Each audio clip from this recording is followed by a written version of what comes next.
Everyone, are we ready to go? Terrific. Thanks for joining us. If I may, I'd like to introduce Robin Denham, who's going to be leading our strategic examination of research and development that we're announcing today. Robin knows how important R&D is for future economic success. As chair of Tesla, one of the companies that certainly has demonstrated the value of R&D in growing a firm and particularly creating a slice within markets that is so important to the future of those firms, and I'll invite Robin to make some remarks in a moment. First, I just wanted to explain the motivations for this examination. Responsible governments think ahead. They think about how economies will look, they think about how jobs will be created, and they do so in a way recognising that today is certainly not going to look like tomorrow. R&D investment is one of those things that drives future economic strength. Intellectual property, ideas, will drive, sustain, strengthen economies. Ideas, innovation, know-how matters.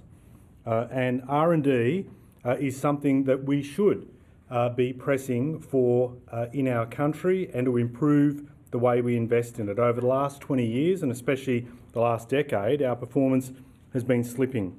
There has not been a thorough, comprehensive examination of what has happened and how we can improve things.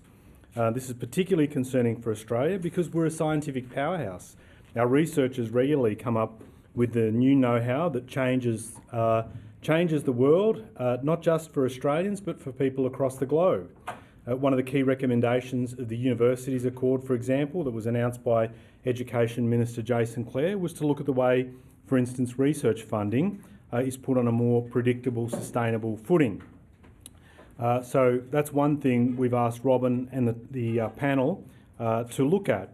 We also want to review why our strong performance in science is not translating into a stronger R&D performance. What's holding us back? How can we link up business, academia and government much more powerfully? It's going to be a big job because there are big, difficult questions to answer, but I'm confident we've chosen the right panel to help drive this examination. Obviously, I've announced Robin is going to be joined as we're going to be chairing the panel, and we'll be joined by some eminent Australians. Professor Ian Chubb, former Chief Scientist, former ANU Vice-Chancellor, and will be known to many as a hugely powerful champion of our world-leading research. Professor Fiona Wood, a former Australian of the Year whose work to invent spray-on skin became well known after the horrific Bali bombings, where she treated burns victims in a way that was not previously imagined. And she's still involved in translating top-shelf medical research into new products and techniques. Dr. Kate Cornick, a well-known figure in the startup world who's had a deep connection with early-stage innovation and a group that has a big interest in the value of research and development. Been involved in a startup of her own, now CEO of LaunchVic. Now, before I invite Robin to say a few words, I just want to end on this. As I said, governments have got a responsibility to think ahead, have a vision of the nation's future. This R&D is crucially about that. Australian ideas, our know-how, our ability to get things done, this will be vital for driving future growth, improving the range of jobs that we produce, and creating secure, well-paid work for people well into the future. And with that, I might invite Robin, Thank you. Not only thanking her for her role, but invite her to say a few words. Thanks, Ed. So I am honoured to have been appointed the chair of this really critical piece of work. I commend the government for actually initiating this independent review to enhance Australia's R&D framework. And it's a comprehensive review. A robust and forward-looking R&D ecosystem is vital to the future of the country, to driving innovation and also for driving and fostering economic growth and establishing Australia as a global leader in technology. Australia has ambitious goals to become a thriving economy that leverages its greatest assets, our people, our innovation, and our extraordinary know-how of how to do things. we excel in research, as the Minister has pointed out, and translating that research into critical economic growth and also development and commercialisation to realise the full impact of that research and our efforts as a country. So my objectives for this review is to unlock this immense potential of Australian research by turning it into tangible outcomes that deliver both economic and societal benefits. And drawing on my experience across both the global and Australian ecosystems, I hope to bring Australian business sectors into this review. And I aim to shape R&D settings that enhance our global competitiveness and secure our nation's future prosperity. It's all about the future. Thank you. Thank you. Okay, folks, I know it's a busy morning, so we'll try and whip through the questions as quickly as we can. Questions? For Robin, did you speak to Elon Musk before taking up this role? Today's about our R&D future as a country. So, thank you. Can I follow that question? Your background in research at Telstra and at Tesla means that there's a kind of an obvious question on our minds as we sit here, which is Elon Musk at the moment. You work closely with him. He's incredibly critical of the federal government at the moment because of the social media ban. Do you think that you're in a position where you can be a bridge between the Australian government and Mr. Musk because of his concerns about where Australia's heading at the moment? You do work with him closely. Can you be that kind of bridge between the two? So today's all about the R&D review that the government has announced. I want to play a critical role in that. I think it's really important for the future of Australia to actually be focusing on our assets as a country, including our huge research environment that we have here. So for me, it is all about investing in R&D so that we can continue to grow as a fabulous country. So, yeah. James? My question, Robin, I just wanted, it would seem that your appointment would focus more on the D than the R. Given that you're saying that we've already have some great research in this country and translation has been something of an issue, or translation to impact. Would you agree with that assessment? You're focused on the development of stuff that we're already looking at? If you look at the composition of the panel, there are some pretty impressive R's on that panel as well. And so for me, it's about leveraging both. But clearly, our research capability are well regarded globally. So it is translating that research into development and to commercialisation, which is my background. But more importantly, there are no constraints on the committee's purview. Actually looking across the board in terms of what we can do better as a country, leveraging what others have done globally, but also what we do really, really well as a core competency here in Australia. The R&D tax concession has been around for decades, and R&D has not actually improved much over decades. So is that fundamental piece of the tax system flawed or broken, just not doing enough? No, I think R&D tax credit has been an important pillar in terms of R&D in Australia. There are a lot of startups in Australia that wouldn't have started in Australia without that concession. But having said that, this review is comprehensive. It looks at, we aim to look at a broad range of things, a broad range of policy settings that actually will help us enhance the amount of R&D that we're doing. But R&D is all about investment, and the difference between spending and investing is actually the return.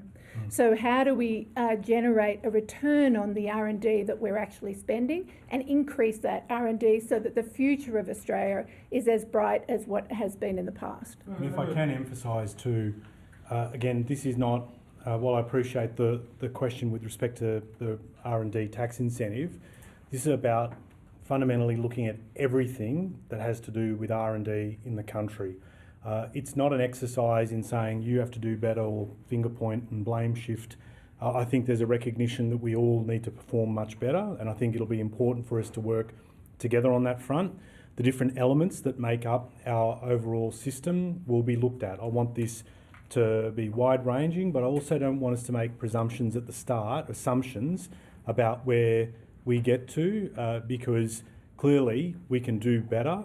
The R&D tax incentive which we're proud on our side of politics to have championed for many years, did play a big part in lifting R&D investment. I think the critical year, David, where things turned was about 2008, post-GFC, and it's just kept sliding. And we need to find out across all those things what's important. And critically to the way that the panel's been set up is obviously we want industry to be able to express themselves clearly about where we should head, but also tap in to the Ian Chubbs, the Fiona Woods, and also from an early stage perspective, the Kate Cornicks, in terms of early stage innovation, and be able to cover the board, cover the field as it were. Australia spends about 1.7% of GDP on R&D. I think the OECD average is 2.7%. Thank you for closed captioning my pain. Well, I mean, I guess my question is, the cost of bridging that gap, I guess, is tens of billions of dollars a year. Who does the heavy lifting there? Is it government or is it business? And if it's business, how do you do it? Well, again, if I may, James, I'd just emphasise we're at the start of the process, not the end. We've got a bit to go between those two poles. We want people to have a sense of ownership that have got an interest in this area to step forward and put forward their ways about what hasn't worked well and what we need to do. And at the end of it, we'll examine the type of investments required. I've been very particular, if I can emphasise to you, I get a lot of free advice in this role, which I gladly welcome, but one of the things has been for us to just invest right now on it. I have not wanted to throw money at this problem. I want an evidence base that's developed through this type of process to say how we can all contribute, because there is a role in particular. If you look at, for instance, the makeup, as you would be closely familiar in your role, with respect to business expenditure on R&D, higher ed and government. Higher ed does really well. The other two, in terms of business and government, we need to look at what we do in that space in terms of investment, and how that gets made up will be really important. So watch to the end of the review, and we'll at that point look at what the panel comes up with. Last question, guys. Can I just ask Mr. Husic on a separate issue?